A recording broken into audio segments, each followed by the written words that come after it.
भोलिको दिनमा यो मान्छे चाहिएला कि त्यो चाहिएला कि केही परेपछि काम लाग्छन् कि भनेर सम्बन्ध जोगाउनुतिर लाग्यो। जे जस्तो भए पनि होइन, जोगाउँदा जोगाउँदा जोगाउँदा आधा उमेर बितिसक्यो। अनि परेको बेलामा कसैले पनि साथ सहयोग दिँदा रहन्छन् के।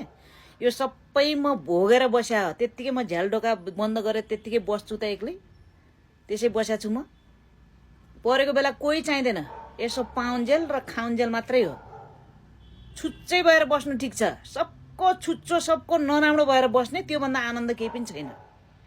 सबको नराम्रो क्या, सबको आँखाको कसिङ्गर भएर बस्ने, आफ्नो मेहनत गर्ने, दुःख गर्ने, आफ्नो कमाएको चाहिँ यस्तो लोभ गरेर राख्ने, त्योभन्दा राम्रो केही पनि छैन।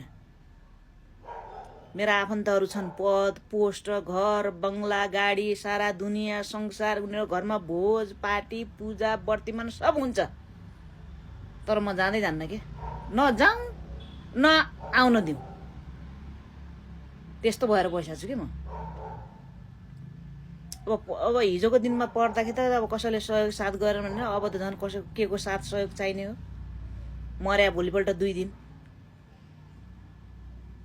माया गर्नेहरूले गर्छन्, नगर्नेहरूले गर्छन्, नगरे नगरपालिकाले लिएर फाल्छ। त्यस्तो भएर बस्ने मन लाग्छ क्या मलाई। कोही चाहिँदैनन् के, कोही चाहिँदैनन्। परेको बेला कोही चाहिँदैन। तपाईँलाई केही समस्या परोस् त कोही, कोही काम लाग्दैन। कोही धर्म कर्मले यताउताले एउटा उसले चाहिँ बरु कसैले बरु साथ सहयोग